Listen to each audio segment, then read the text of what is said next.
Everyone, I am doctor Vanika मिशन। Welcome back to my YouTube channel. आज हम discuss करेंगे क्या हम नीट की तैयारी कर सकते हैं बिना कोचिंग के, और क्या इसके द्वारा हमें सक्सेस भी मिल सकती है, इसके बारे में आज हम डिस्कस करेंगे। तो ये वीडियो उन हर बच्चों के लिए है जो बच्चे, अगर आप किसी कोचिंग में पढ़ रहे हैं तो भी आपको इसको देखना ज़रूरी है, ताकि आपको पता हो कि आप जहाँ पर पढ़ रहे हैं क्या आपको सही चीज़ें पढ़ाई जा रही हैं।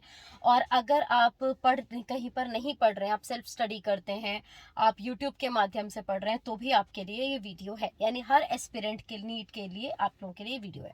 तो इस वीडियो को एंड तक ज़रूर देखिएगा। एंड तक आपको कुछ टिप्स दी जाएंगी, उनका ध्यान रखिएगा। देखिए, किसी भी काम को करने से पहले, उसको प्रैक्टिकली करने से पहले उसकी प्लानिंग ज़रूरी होती है।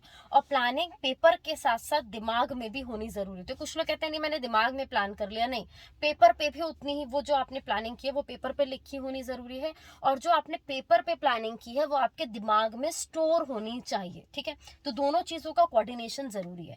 तो सबसे पहले बात करते हैं कि अगर आपको जैसे कि हम कोई एक्सपेरिमेंट करते हैं ना, तो उसकी प्री रिक्वेस्टीज होती हैं, कुछ रिक्वायरमेंट्स होती हैं जो हमें पूरी करनी होती है, तब जाके हमारा प्रैक्टिकल कंप्लीट हो पाता है। सेम इसी तरीके से ये एक्सपेरिमेंट है आपकी लाइफ का, जिसके लिए आपको कुछ चीज़ों की ज़रूरत पड़ेगी।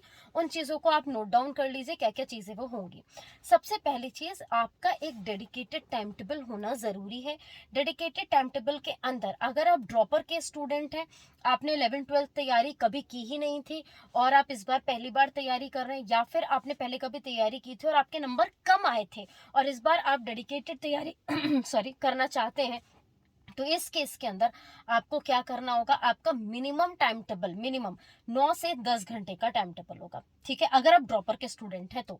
अगर आप क्लास 11th और 12th के स्टूडेंट हैं, फ्रेशर स्टूडेंट हैं और आप तैयारी कर रहे हैं, तो स्कूल अब खुल चुके हैं तो स्कूल भी जाना पड़ेगा। स्कूल के साथ साथ स्कूल की टेंशन होती है तो उसकी कोचिंग भी करते हो, आप लोग ट्यूशन भी जाते हो, उसके साथ आपको स्टडीज को मेंटेन करते हो। मिनिमम मिनिमम 2 से 3 घंटे अपनी सेल्फ स्टडी के लिए निकालने होंगे। इन 2 से 3 घंटे के अंदर आपको क्या चीज़ें करनी है ये हम आपको बताएंगे। इसके अलावा डेडिकेटेड टाइम टेबल हो गया आपका, जिसमें आपने सारे चैप्टर्स को, सारे सब्जेक्ट को सही तरीके से वैल्यू देना है, सबका इक्वल वेटेज होगा, वो आप उसको मेंटेन करेंगे। अगर मैं इसके अलावा बात करूं तो दूसरी चीज़ है जो बहुत ज़रूरी है, वो है आपके पास एक सेपरेट जगह जहां पर बैठ के आप तैयारी कर सकते हैं। ठीक है, कई बार ऐसा होता है हम जॉइंट फैमिली में रहते हैं, हम ऐसी जगह पे रह रहे हैं जहाँ पर हमारे पास जगह नहीं है, हम उतना इन्वायरमेंट नहीं है, घर में स्पेशली इन्वायरमेंट नहीं होता है स्टडीज़ का। तो क्या किया जाए इस केस के अंदर? इस केस के अंदर आपको ज़्यादा नहीं बेटा, थोड़ी सी जगह चाहिए। थोड़ी सी जगह, देखो पढ़ने वाला कहीं पर भी पढ़ लेता है, लेकिन शोर शराबे में पढ़ने से ज़्यादा लंबे टाइम तक पढ़ाई नहीं हो पाएगी। तो भले ही तुम छत पे बैठ के पढ़ो दिन के टाइम में, तुम रात के टाइम में कहीं किसी रूम में आ जाओ, या जहां पर भी तुम्हें ठीक लगे, एकांत होना ज़रूरी है। अपने लिए एक डेडिकेटेड जगह बना लो कि यहाँ बैठ के मैं पढ़ाई करूँगा, यहाँ बैठ के मैं पढ़ूंगा, ये मेरी जगह है जहाँ पर मेरी बुक्स रखी होंगी, मेरी चीज़ें रखी होंगी, और मैं यहाँ पर बैठ के पढ़ाई करूँगा। ठीक है, दूसरी चीज़। तीसरी चीज़, आपको क्या क्या चीज़ों की रिक्वायरमेंट पड़ेगी, आपको बुक्स में कुछ चीज़ों की रिक्वायरमेंट पड़ेगी। तो वो बुक्स में क्या क्या है? सबसे पहले आपको चाहिए कि आपके पास एनसीईआरटी होनी ज़रूरी है। एनसीईआरटी में आपके पास फिजिक्स की एनसीईआरटी, केमिस्ट्री की एनसीईआरटी, बायोलॉजी की लेटेस्ट एडिशन की एनसीईआरटी होनी ज़रूरी है। आप पुरानी बुक नहीं लेंगे बेटा, आपको नई बुक ही चाहिए होगी, क्योंकि नए सिलेबस में अमेंडमेंट होते रहते हैं, चेंजेस होते रहते हैं, तो इसीलिए हम नई बुक को ही प्रेफर करते हैं। ठीक है, दूसरी चीज, आपके पास प्रैक्टिस के लिए एक बुक है जिसका नाम है, जो कि एमटीजी की पब्लिकेशन है, जिसका नाम है एनसीईआरटी फिंगर टिप्स। आपको एनसीईआरटी फिंगर टिप्स अपने साथ रखनी होगी। ये बायोलॉजी की भी मिल जाती है, केमिस्ट्री की भी मिलती है, फिजिक्स की भी, बट आपको बायोलॉजी और केमिस्ट्री की रखनी है, फिजिक्स के लिए आपको इसको अप्लाई नहीं करना है।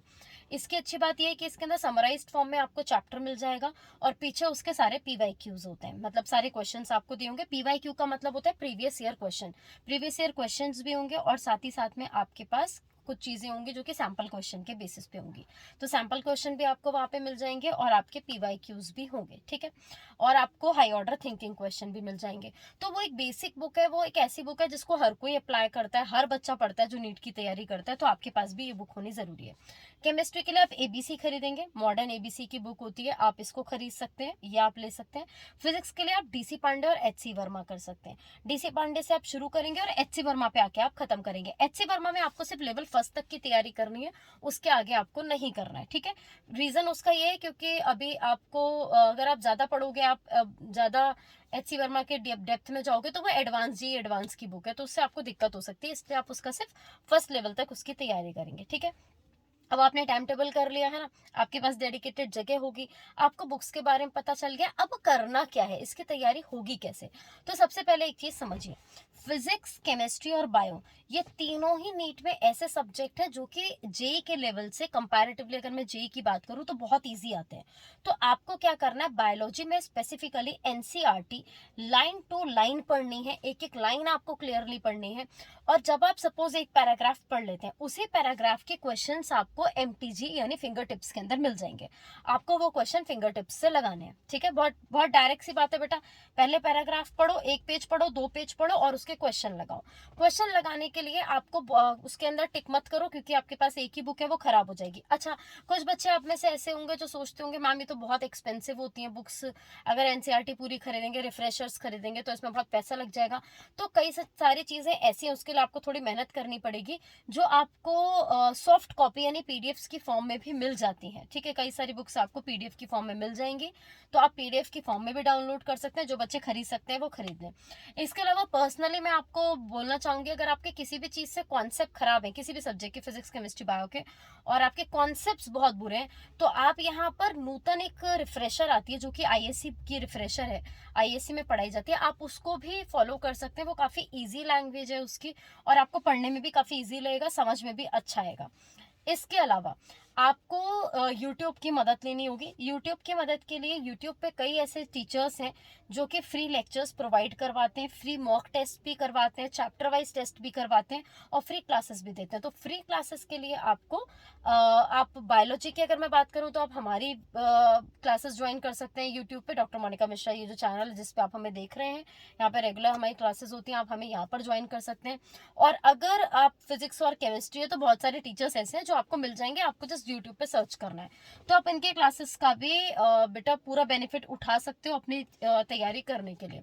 बाकी अगर आपको तैयारी करनी है तो आपको बहुत ज़्यादा जुड़े रहना पड़ेगा कि अभी लेटेस्ट क्या चीज़ें चल रही हैं, क्या क्या चेंजेस आए हैं, वो आपको सारे इस चैनल पे ऑलमोस्ट मिल जाएंगे। तो आप चैनल को सब्सक्राइब करके रखिएगा ताकि जितनी भी लेटेस्ट चीज़ें आए वो आपको यहाँ पर इन्फॉर्मेशन के तौर पर मिलती रहे। तो अगर आप इन चीज़ों को कर लेते हो तो बेटा कई हद तक आपके चांसेस हैं कि आप नीट की तैयारी करने के साथ साथ एग्जाम को भी क्लियर करोगे। अब कितने नंबर तुम्हें चाहिए अपने एग्जाम को क्लियर करने के लिए, गवर्नमेंट सीट के लिए तुम्हें कितने नंबर चाहिए? तो गवर्नमेंट सीट के लिए बेटा तुम्हें 720 का पेपर होता है, 600 से नीचे कोई चांस नहीं होता। कट ऑफ 610 615 तक जा रहा है, 605 लास्ट ईयर गया है, तो इस बार चांसेस 610 के भी हो सकते हैं। तो आपकी कोशिश ये कि मुझे 650 से हमेशा ऊपर नंबर लेकर आने। तो अपनी तैयारी इस तरीके से करो कि 650 से ऊपर तुम्हारे नंबर आ जाए। अगर 650 से ऊपर तुम्हारे नंबर 720 में से आ रहे हैं तो सीट तुम्हारी है, तुमसे सीट को कोई नहीं छीन सकता। ठीक है, ऑल द बेस्ट एवरीवन, अपनी तैयारी शुरू कीजिए। अगर आपको कोई भी दिक्कत हो तो आप हमें कमेंट बॉक्स में बता सकते हैं, हमारे साथ अपनी प्रॉब्लम को शेयर कर सकते हैं, आपको तुरंत ही उसका समाधान मिलेगा। Thank you so much. Video को लाइक, शेयर और सब्सक्राइब कर लीजिए चैनल।